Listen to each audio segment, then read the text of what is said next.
everyone, and thank you for joining us. My name is Amanda Kramer, and I am the Associate Director of Alumni Engagement at the University of Colorado Boulder's Leeds School of Business. Welcome to our third quarterly Leeds Professional Development webinar of 2022. We are so excited to be here with you today. Leeds is a top business school offering undergraduate, MBA, executive MBA, MS, and PhD programs, and has an alumni network of over 41,000 strong, living and working around the world. For today's Leeds Professional Development webinar, we're excited to welcome Patrina Pettry, who is here presenting Job Joy, Why It's Necessary in This Day and Age. A few housekeeping items before we begin. First, if you have any questions now or during the presentation that you would like to ask Patrina, please send a question through the Q&A interface. We will monitor questions as they are submitted, and Patrina will respond to them at the end of the presentation. As a reminder, for optimum audio quality, we do have everyone on mute except for myself and our speaker. If you experience any technical difficulties during the webinar, please notify us through the chat interface and one of our support specialists will touch base.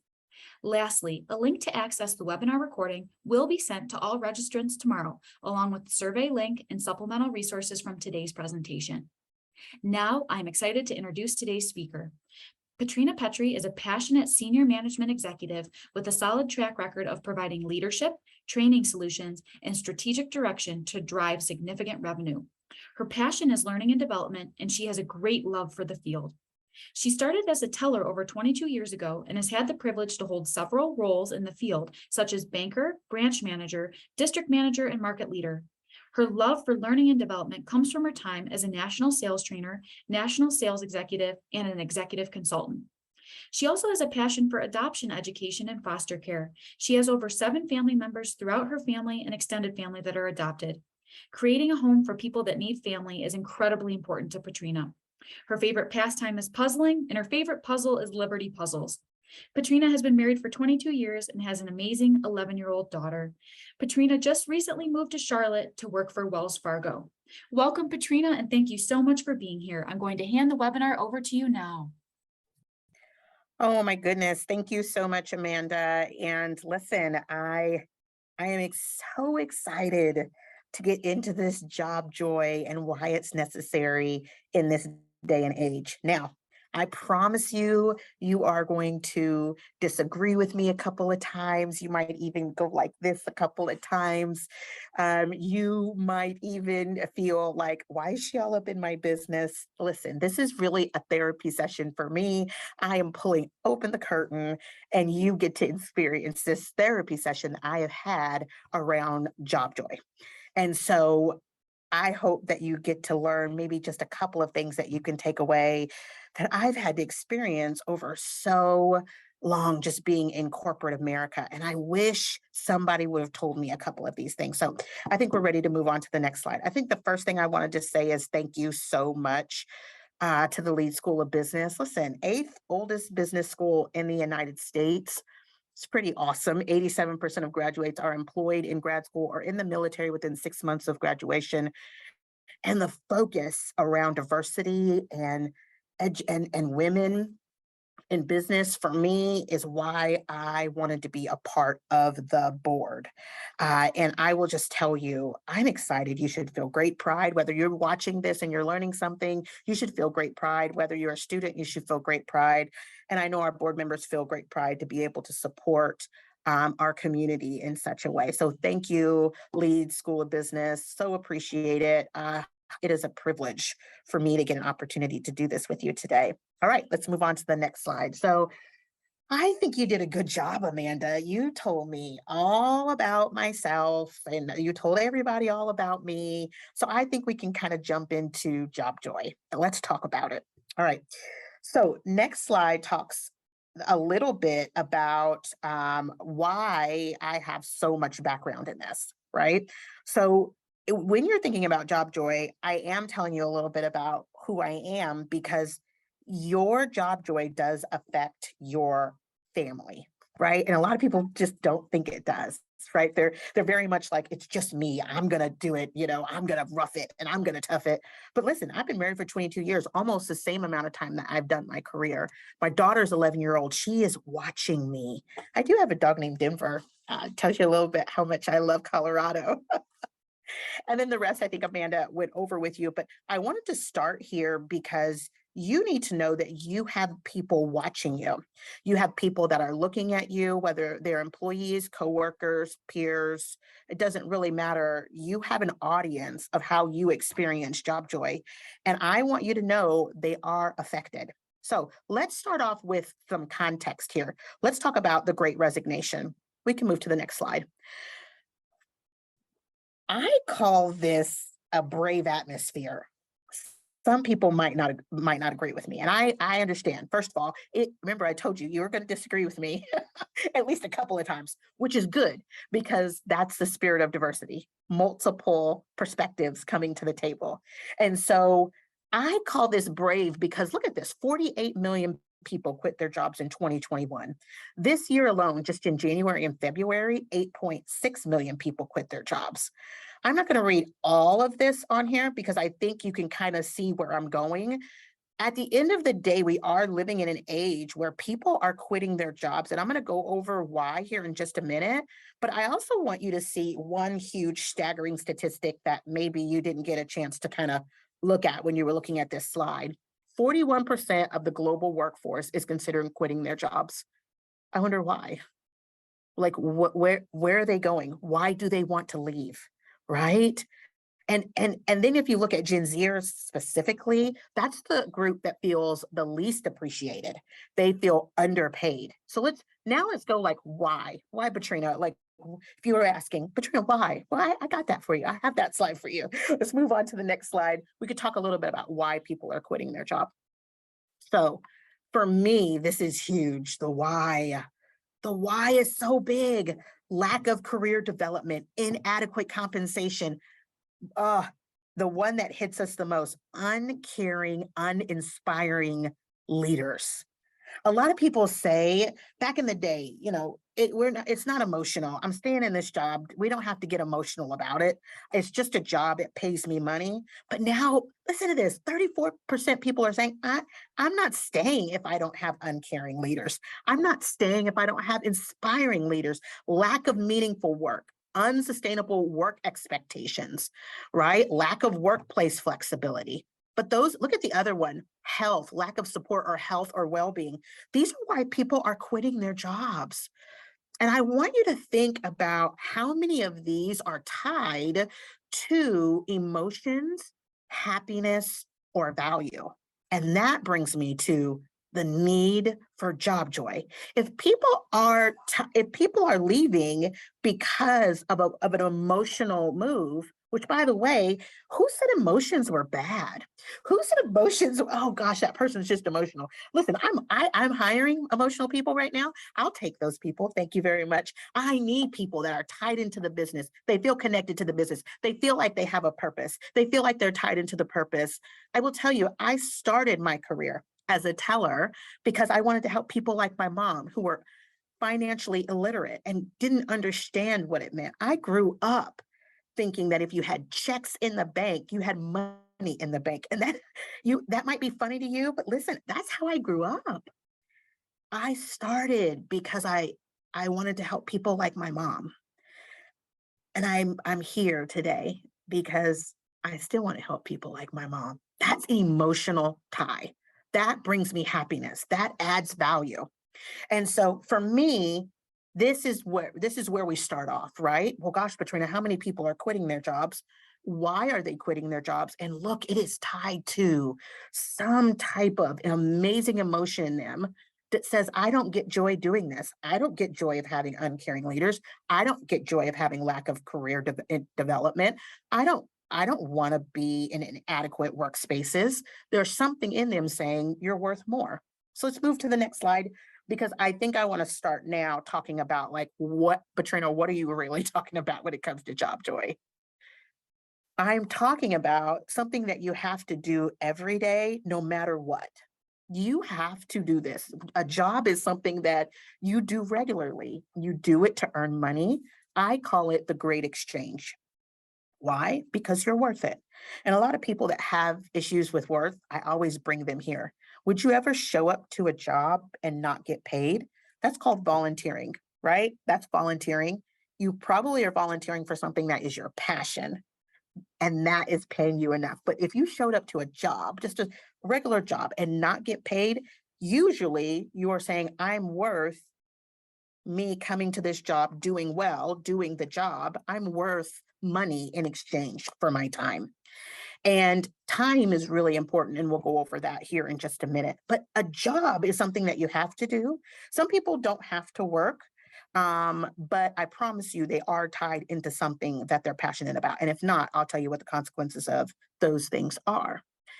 So we talked about like, okay, Patrina, here's the job. I am one of those people that have to simplify it. I have to, I cannot make things complex. I don't like complex things. In fact, I feel like if you can't simplify something, then you don't have enough knowledge about it.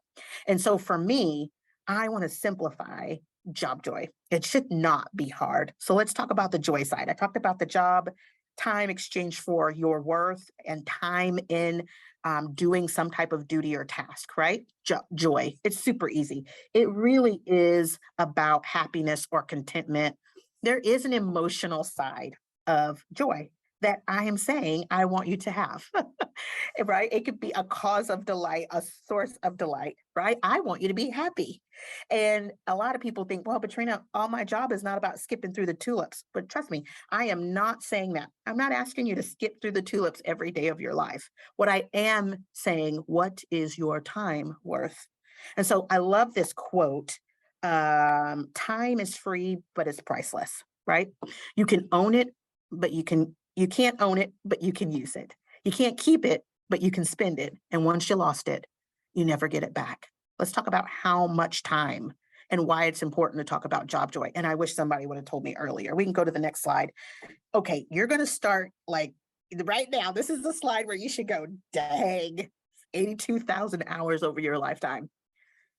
Thank God you joined this webinar. I'm hoping that I'm bringing you some type of joy in this hour because I need you to know 80,000, and that's off of a 35-hour work week. Who works 35 hours? I don't work 35 hours.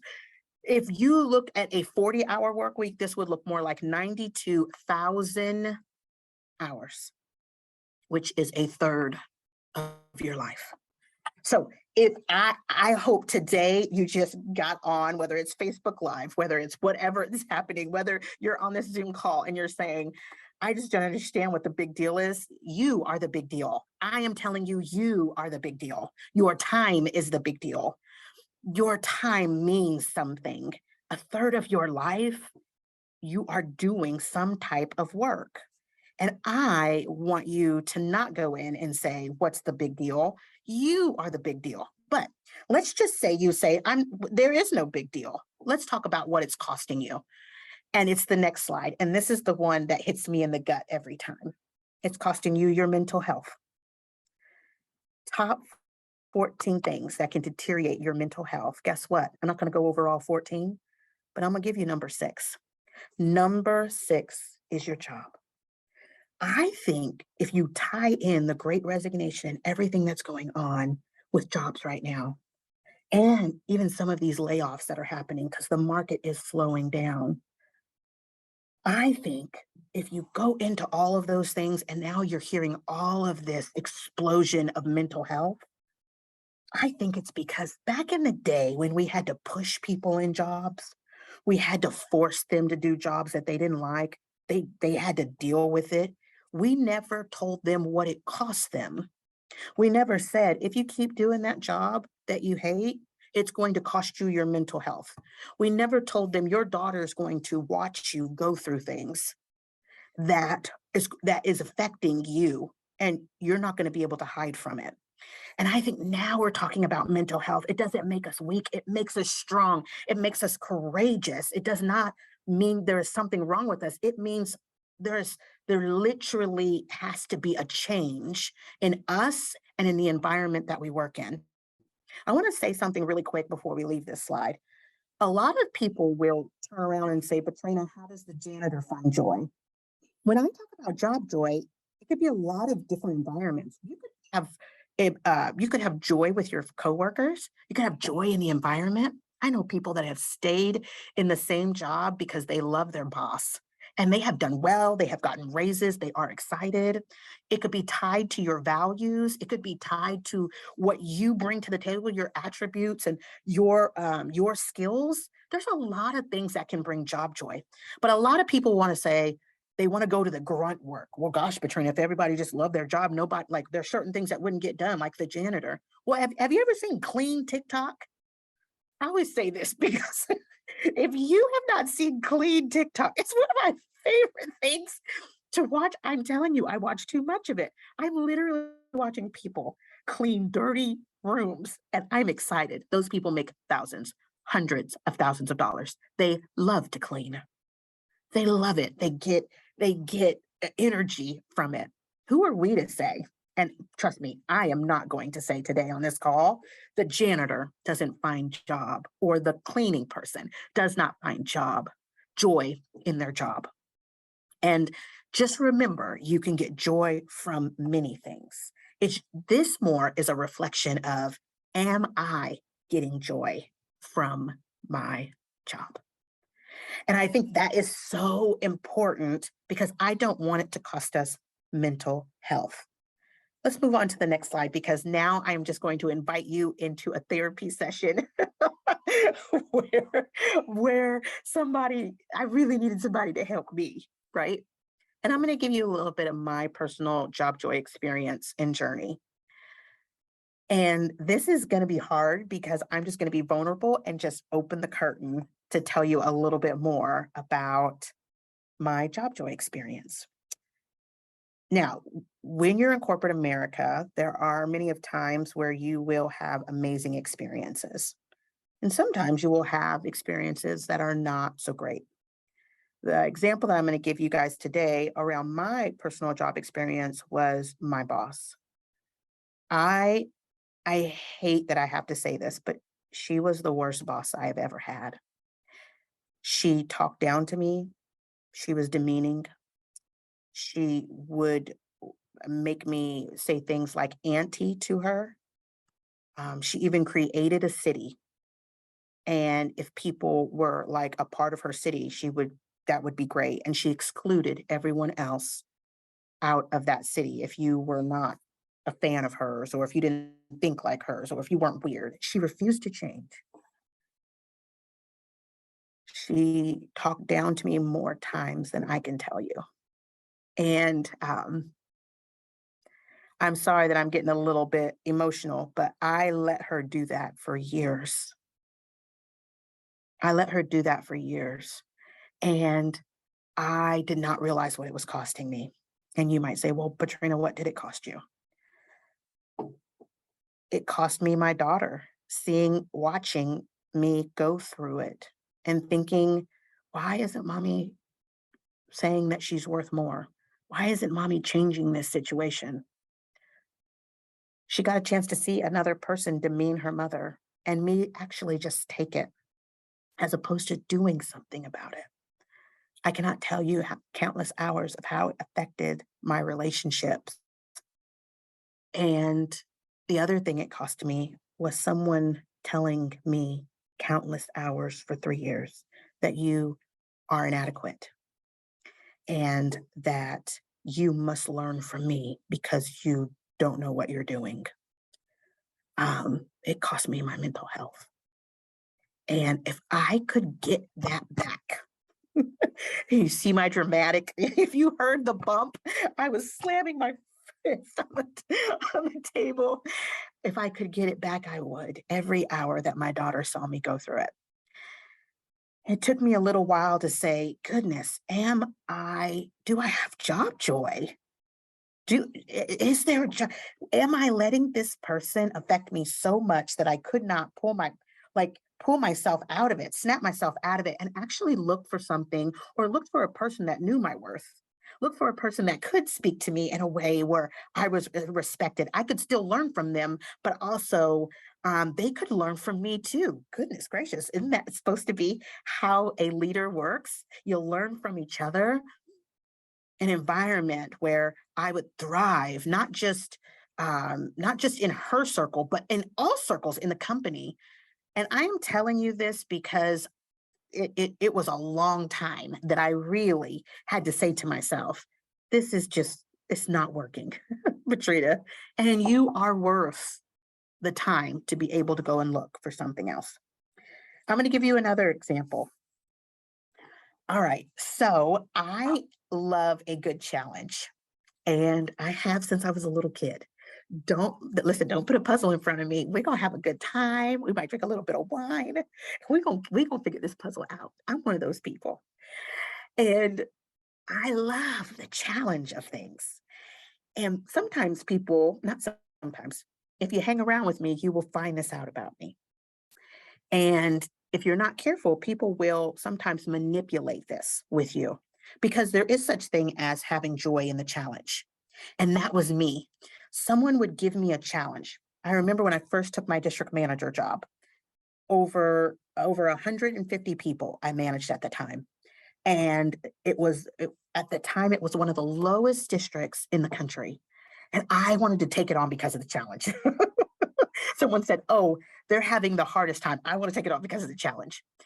And I will tell you that that is good. You will find job joy in that. That there is nothing bad about it. But sometimes when you're in love with the challenge,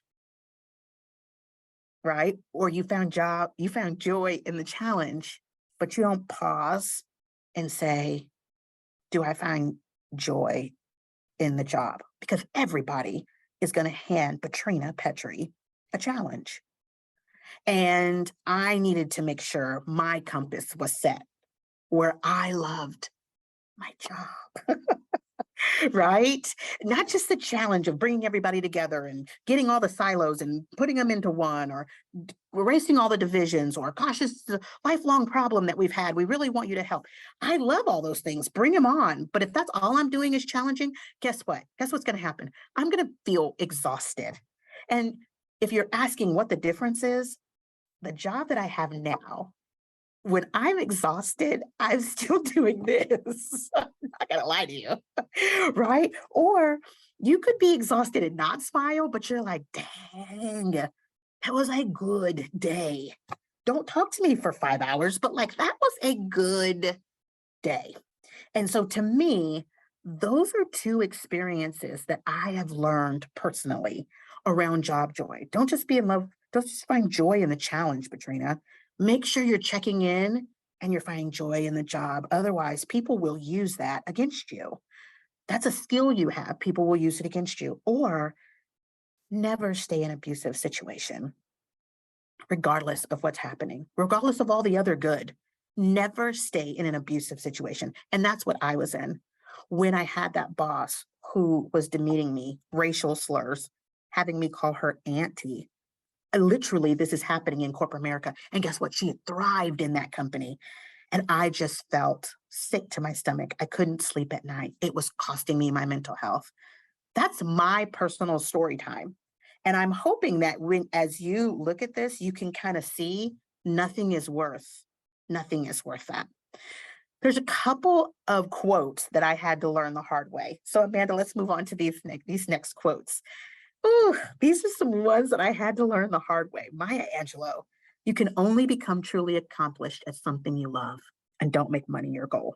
Now, I'm not going to lie to you. I am a woman who knows her value and will always ask for that. Don't, I'm gone are the days where I don't say my time is not worth it. You can just pay me whatever you want. That's not what we're talking about here. Don't make money your goal, because I understood my worth, but I needed to do something that I felt truly accomplished in and something that I love. And then I could say, this is what I'm worth. This is what I bring to the table. This is what you should pay me. The next one, your work is going to fill a large part of your life. And the only way to truly be satisfied is to do what you believe is great work. And the only way to do great work is to do what you love to do. Steve Jobs. It's a good one. Basically, we could have just said that right there. And I could have written the questions and answers because he sums it up way better than me. All right. The last one. Your job is not just to do what your parents say, what your teachers say, what society says, definitely not what society says, but to figure out what your calling is. And I'm going to say this because I actually omitted it. I'm not sure why, but Oprah calls it a heart calling, and be led by that. What does that mean? What's a heart calling mean? It means that job joy is real. It's so important for you to bring your authentic self to corporate America and find where you fit. What is your tribe? What is your company? The values that they bring. I will tell you, when I first came to Wells Fargo, one of the values that I began to learn was called radical candor or candor. I had never seen that in a company before.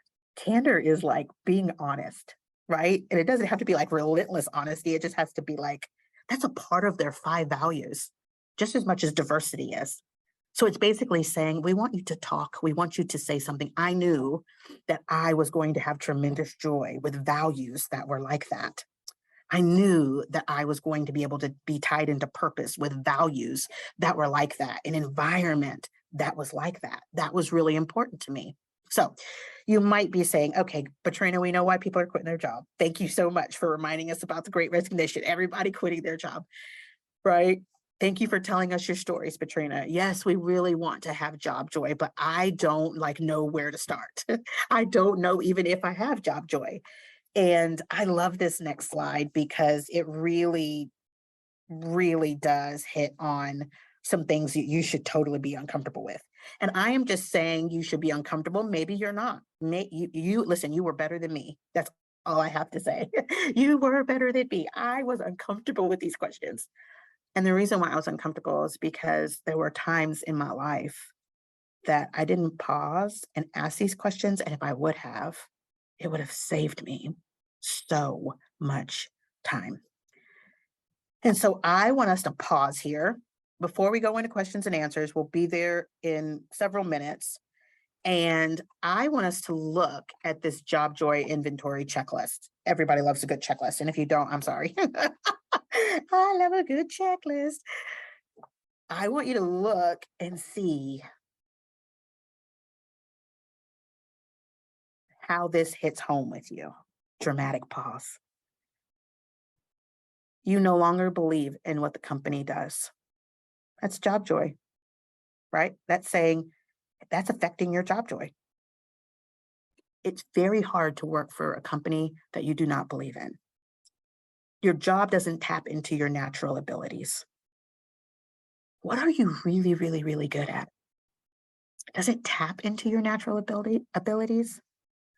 Listen, my father uh, loved his job. 30 years he was in his job and retired. And he loved the people that he worked with, but he also loved tennis. And there were certain little things about his job that would allow him to play tennis, which was his great love. By the way, my dad is a tennis pro now, but that's a long story. We don't really need to go there. But there were specific things that he did that would allow him to do things and that really helped with his natural abilities. Now, would he have wanted to be a tennis pro much, much sooner? Yeah. Yeah. I absolutely believe he would have. And what was stopping him? I don't know. That's a conversation that me and my dad have all the time. So, does it tap into your natural abilities? What do you love to do? Are you good at it? What do you like to do? And sometimes the things that we like to do, we're not good at. I would just tell you, I love strategy, but I need strategy people around me. Now, you want to talk about building relationships, you want to talk about learning and development, you want to talk about connection and helping people learn. I'm here all day long. You want to talk about like overall strategy. Somebody help me come to the table so that I can make sure I hear voices in the room before we move forward, right? Like, is it tapping into your natural abilities? All right. Do you understand the purpose of your job? If you do not understand the purpose of your job, super hard to have job joy. Super, super hard to have job joy if you don't understand the purpose of it. All right. You aren't gaining new skills or you don't feel challenged. Check, right? Like, I cannot tell you how I love feeling challenged in the job that I love, right? Are you gaining new skills? By the way, this is not just an environment. that needs to develop you. This is you taking the power on and saying, I want to be developed. This is what I'm going to do. This is what I'm going to bring to the table. This is another one. You don't find joy in the victories at work. Like, let's say everybody's winning and you're like, I don't even understand. Like, I don't care. I don't understand. You're not like clapping, and you don't have to clap, but you don't want to throw anybody a party for winning because you just don't care. There could be an issue with job joy. If you don't feel valued at work, that was me. I didn't feel valued, right? And I'm not 23 years, there were times that I just did not feel valued. But guess what? Thank God I adjusted, I moved on. And if I wouldn't have moved on, it would have cost me, right? And there were times that it did cost me. All right. And then you realize growth opportunities are severely limited. There's another one on here that I want to talk through, and it is if you lose respect for your boss. That's a really big one. I just want to say that that is a really big one. You can listen, I'm not saying that you guys have to skip and hold hands together. I am not saying that you have to be friends, but if you don't respect them and they don't respect you, super hard to move on. And that is a reality because you're just going to be hitting a brick wall, and you could do it, but what's it going to cost you? I remember having this great conversation with my husband, and he used an example of a Lyft driver. He said, Patrina, the Lyft driver is probably, what if they don't enjoy it? I said, what if they do? What if they love they don't want to do a 9 to 5. They want to do things on their own, and they like building relationships with people and making sure they get from A to B, right?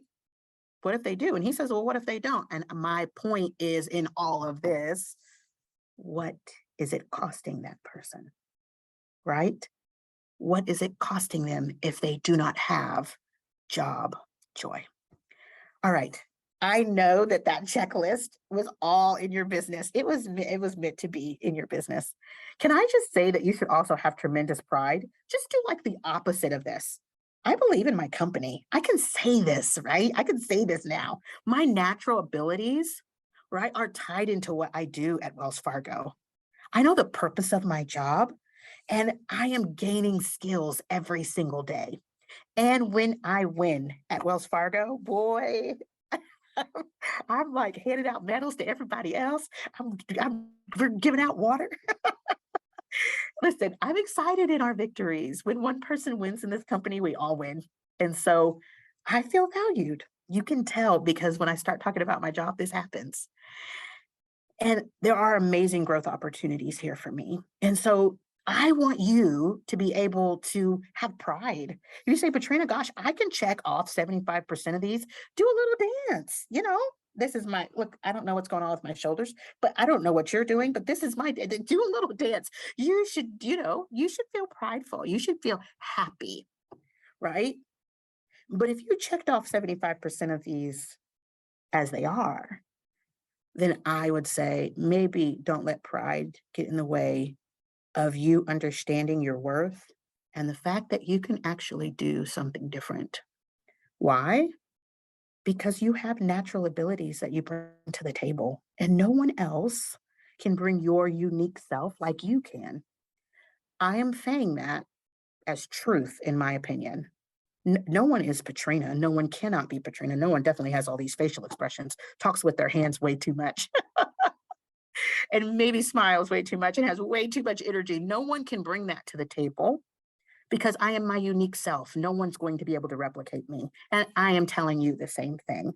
As we close, I am telling you, no one else can bring your unique self, your values, your culture, who you are, your childhood, the things that you have been through to bring to the table to make a company or an organization or your own business better. No one can do that but you. And I'm here to tell you that you're worth it. You are absolutely worth it. And if you feel like, gosh, Patrina, this just seems like too much in the clouds, I'm going to say back to you 92,000 hours, a third of your life. I'm just asking you to reflect and say, I would rather, I'm your advocate in this, not your enemy. I'm your advocate for those 92,000 hours and say, what would you do? What would you do? if you knew you were worth it to spend a little bit more time in job joy. And also, many people are doing it. You're not alone. So take the jump, right? And with that, I will just pause and say thank you guys so, so much.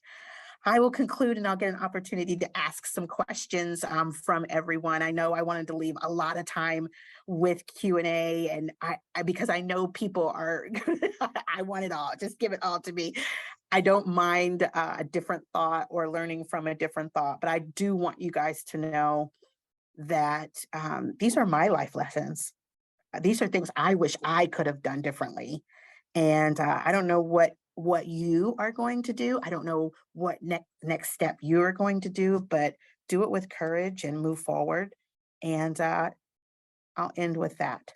You're worth it. With that, Amanda, you ready for some questions and answers? To our listeners, please feel free to chat a question for Patrina through the Q&A functionality on Zoom.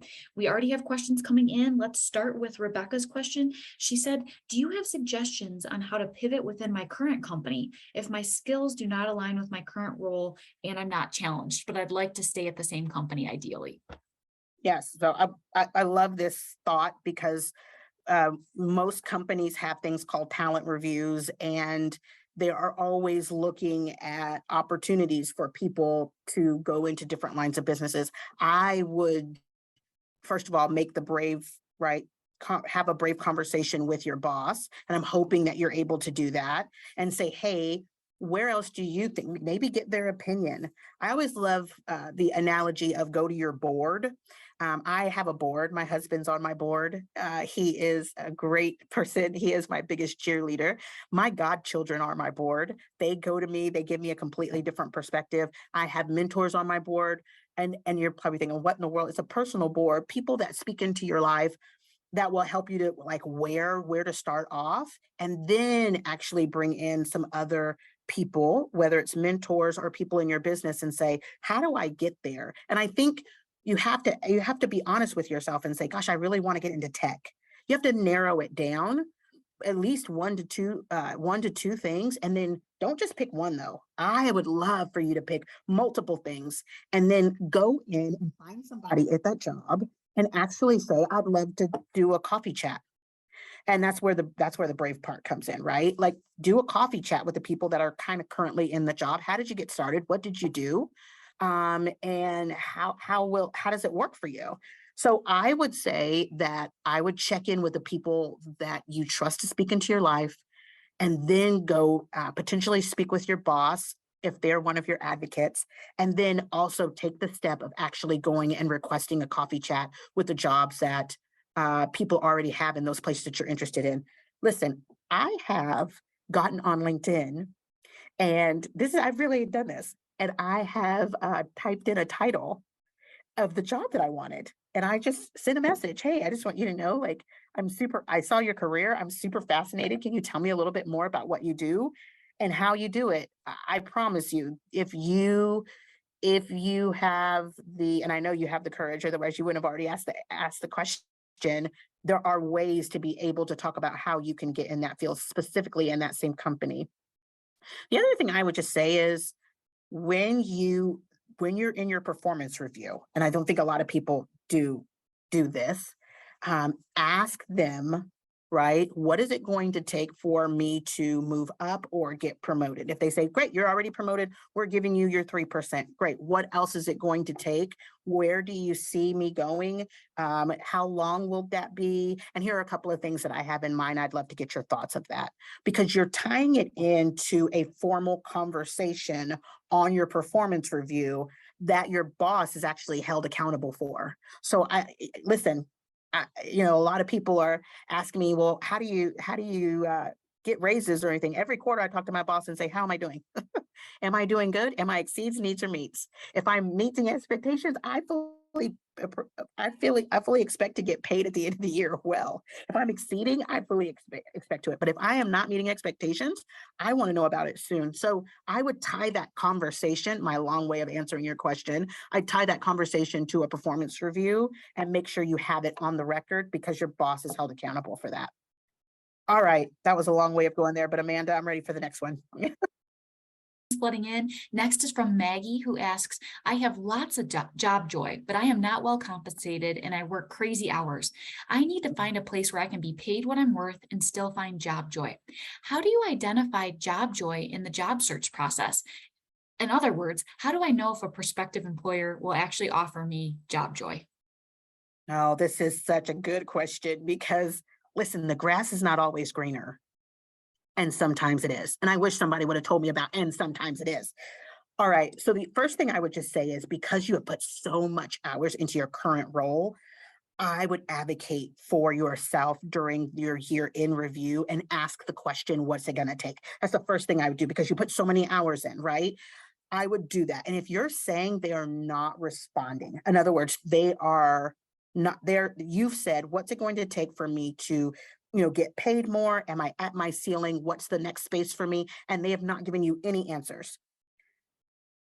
Then I would say, if that is a priority for you, then I would look and say you would need to move on. Now, in moving on, there's a lot of things, right? If you're ready to move on and you still want to be in that position, but for another company, there's a lot of things you would look at.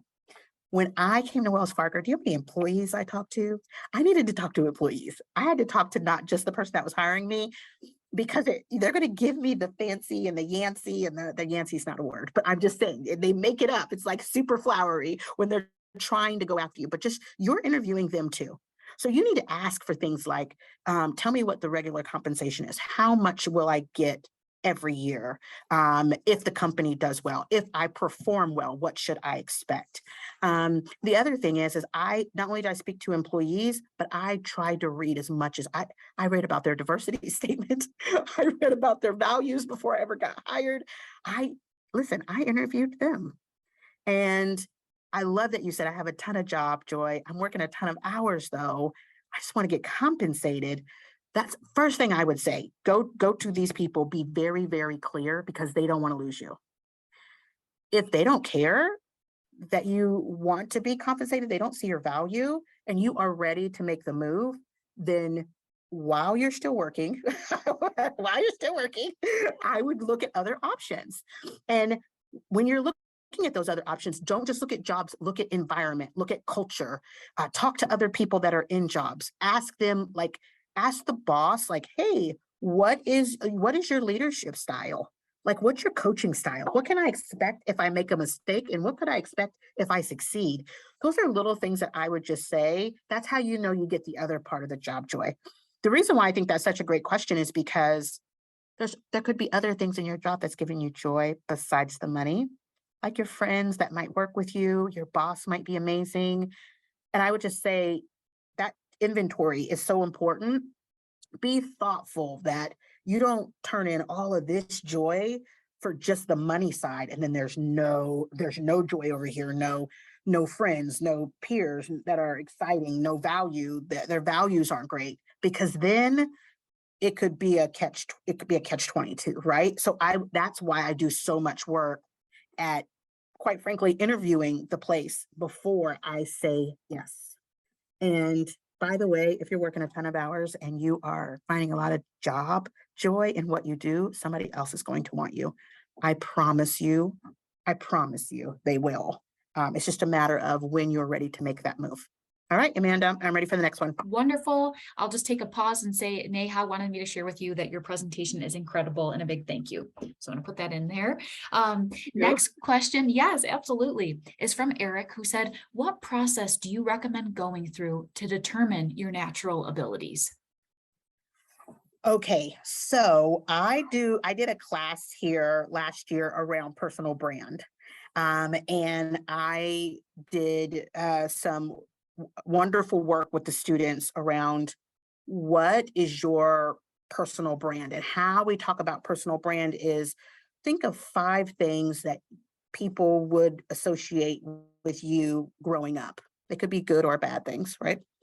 We're going to flesh the bad things here in a minute, but just think of them. If people thought you were energetic, if they said you were a cheerleader, if they said you are a problem solver, if they said you were courageous, if they said you were thoughtful, if they said you were a builder, those things usually follow you in your life. I don't like to make personal branding hard at all.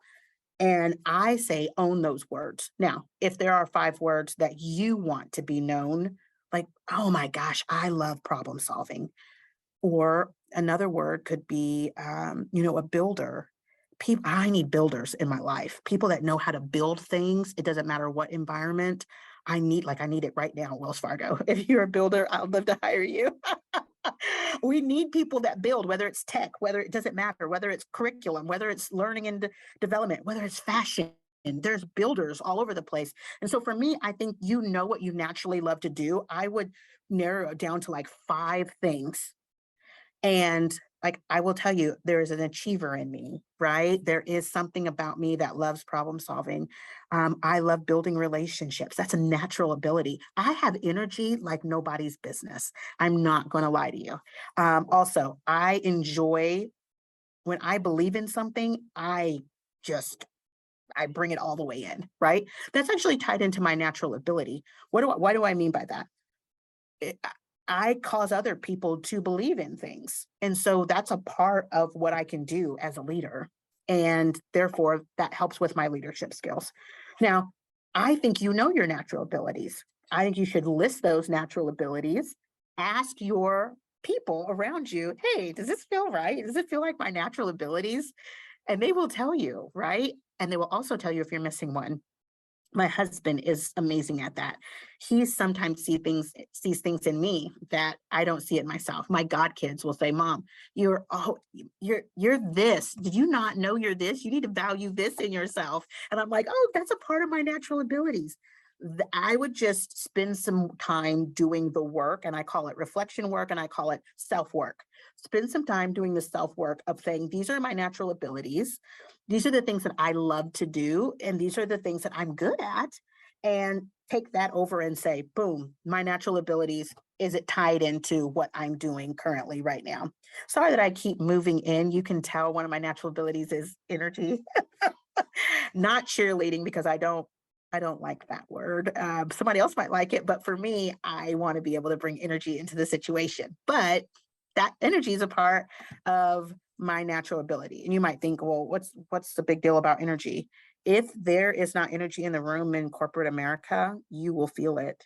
I will bring that energy, I promise you, in a good and effective way to move the project forward. And every every boardroom, every boardroom needs that. All right. I hope that helped you with your natural ability. I know that they recorded the brand class that I did, and I hope they have it. I'm not sure, but if it's a great time for you to maybe recognize some of your personal brand, what you bring to the table, do some work there, because I think you would find that, oh my gosh, I knew this the whole time. It was really just about me communicating it effectively, whether I'm in an interview, whether I'm with my boss, whether I am at a boardroom table, or whether I'm in an elevator just telling somebody about what I do and why I love to do it. So hopefully that helps.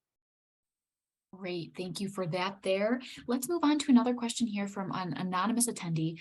What do lifelong workaholics that have always done what others told them to do or what the job required them to do figure out job joy? For me, what I enjoy has been subverted for so long, I do not know what joy would look like. Sad, but true.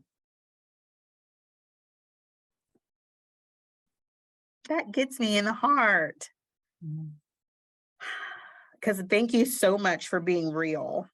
Um, and what I love about this question and statement is no one can tell you but you.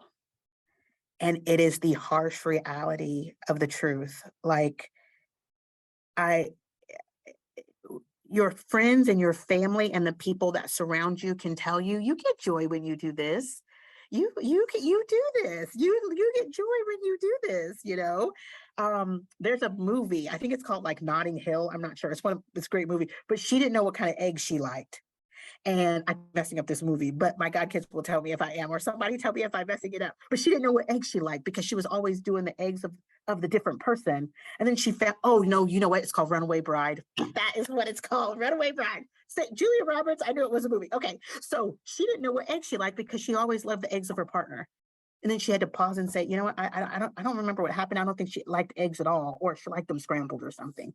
What I'm saying to you is that sometimes people can tell you what you enjoy and what you like around you, but then there are times where you still have to take what they say and say, but do I really like it? Because I've just been doing it for so long.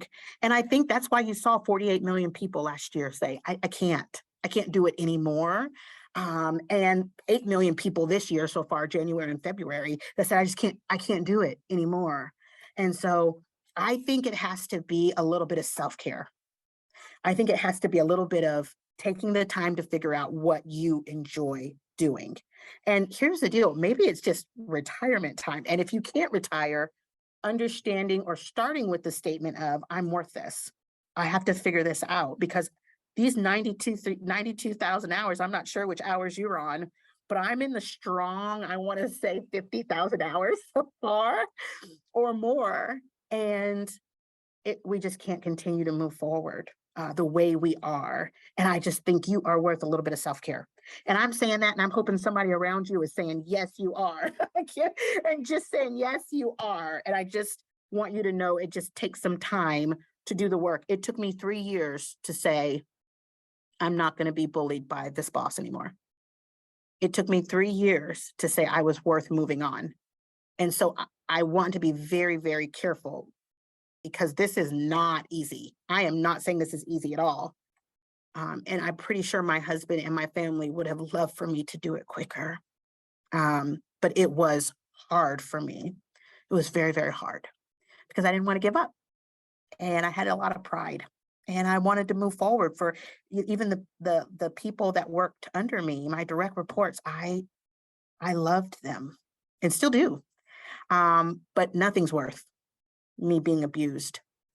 And it took me a long time. So I am sending you so much joy and well wishes, and I'm hoping that you spend the time to do a little bit of self care and also realize that it really does take a little bit of where am I at and why is this happening to me and how we can move forward. So hope people around you will help you with that and help you to find out what you enjoy, figure out what kind of eggs you like, and go watch that movie Runaway Bride.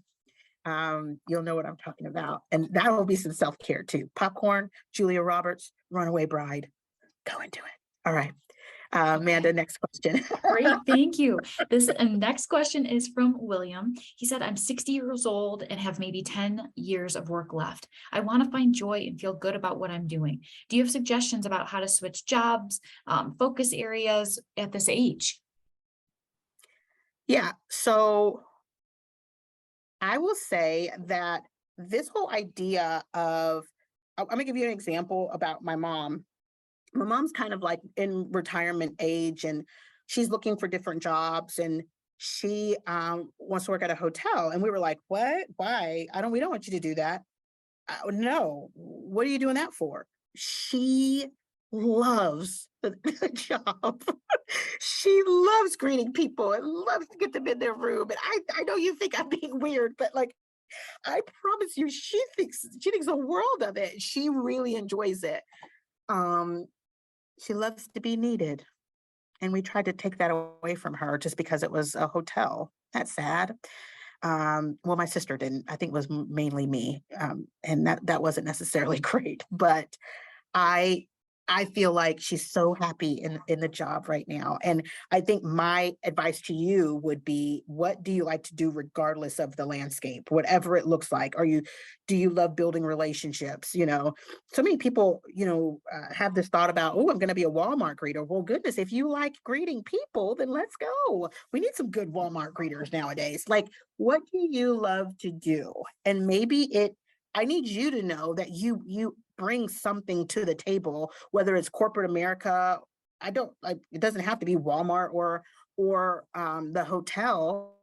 I need you to know that your tenure, your background, I look for it. And many leaders around me, we look for it when we are in corporate America because we need that other voice. We have to have it to move forward. And if your voice is missing, it's felt. And so I will say that just from from Wells Fargo. We need all different ages to be able to move forward. But I think it really depends on what you want to do and how you want to do it. So the first thing I would say is LinkedIn, get involved with like-minded people, companies that you admire, maybe say, hey, I'd love to do a virtual coffee chat. I know it seems weird to say that, but like that's how I got the job. That's how I got some of my jobs, knowing someone, knowing the worth, knowing my worth, knowing what their experience was at the company. So I would say that. I would say these last 10 years make them full of joy, but also I think you have to do the work of figuring out what does that look like and who is in that circle, like who has that job and could you reach out to them? And so those are hopefully practical steps that I feel like you could start with to kind of help with that. And the only other thing I would just add, Amanda, before we move on to the next question is, I don't want to say, I'm going to say this just one more time. This is not about it being easy. I just think it's one of the hardest things we can do for ourselves. Um, it does take work. But the practical steps I gave, like reaching out to people, LinkedIn, interacting with your circle and what finds you job, those are practical things they really do move you forward. Knowing your brand, understanding your brand, communicating your brand, those are things that really do move you forward and help you see not only what you want to do, but who else is doing that and how you can interact with that and see how that could propel you forward. And just so you guys know, someone that loves what they do is very desirable. Like I don't know, it really is. They're really desirable. If you love what you do, people want to hire people that love what they do. Amanda, I think we have like time to do a couple more. Absolutely. Let's just do one last question and then we'll wrap up. Let's switch perspectives for a minute and go into the organizations. How can organizations support employees with being in love with their jobs? Jenna asks. Yeah, this is probably one of my favorite ones, probably when you think about it. I think you have to realize we're in a completely different environment and we have to start asking like, how are you doing? One of my things that I came up with, actually one of my employees came up with it and I completely stole it. And I just was about to take credit. I was like, now let me think, where did I come up with it at? And it's called a stay interview. Uh, um, a stay interview is, why do you stay? Why do you like to work here? And we do a lot of exit interviews nowadays. Why are you leaving? Oh my gosh. But do we do stay interviews? Like, why do you stay here? Number one, do we have a profile on this person? Is it complete? Do we know this person's background? Do we know what they like to do? Do we know what they've done before? Do we review our talent, right, in a thoughtful, productive manner? And what I mean by that is thoughtful all the way around, right? Is this person ready for a new challenge? Are they ready to do a stretch project? Do we have diversity at the table? Is this person diverse? Um, what could we add to their tape? What could we add to their career portfolio that could even make it more fuller? Is it about a promotion or is it lateral so they can learn more of it in a circle as opposed to up the ladder to that? So when they do go up the ladder, it's much more of a better experience. I think those are some of the things that we have to do as employers to keep people, because we can't say, gosh, I'm tired of everybody leaving us. Well, what's worth staying? We have to make it where something is worth staying. And I think we have to take a hardcore look at our leaders that are there, that have always been there, that may not have job joy themselves, and yet they're pushing all of this stuff on other people that that is causing them to want to leave. We have to look at our leaders and what type of environment they're having for our people. I will tell you right now, and this is not, she's not watching this, and I'm not sure she'll ever see it, but my leader right now, Sean Lewis, I cannot tell you how much I feel appreciated. I cannot tell you the times where she has just paused, stopped, and said to me, I'm glad you're on this team. I appreciate you. What can I do to help you? What can I do to help you with this? I didn't even ask, she would do it. And so for me, I think as a company, we have to look at our leaders. We have to see why people stay. We have to really look at ourselves and say, we cannot do the things we used to do anymore. People have choices, and we want to be, I want to be a place where mental health thrives. It's not set to the side and said, well, they just do the job or whatever. I want them to feel good about them doing the job. And so those are the things that I think we have to do as employers. It's things that I'm working on currently. I know it's things that Wells Fargo is currently working on. Does it mean we get it right all the time? No, but people can feel when we're trying. And to me, I'm in it for the try because I believe people are worth it. Amanda, with that, I think we'll close. Fabulous place to end. Well, thank you so much to everyone for joining us for today's presentation. And thank you again to Patrina for this inspirational presentation. We are receiving rave reviews, Patrina, so thank you. At this time, we provide everyone that's still on to provide your feedback on the webinar by answering the following poll question. On a scale from 1 to 10, how likely are you to recommend this webinar to a friend or fellow Leeds alumni? We thank you in advance for submitting your feedback. As a reminder, all webinar attendees will receive an email tomorrow with a link to the recording to the presentation. To view upcoming webinars as well as previous recordings, please visit our website at colorado.edu/business/alumni. We look forward to our next webinar, which will be next quarter. In the meantime, have a great rest of your day. Thank you for your time and go Buffs.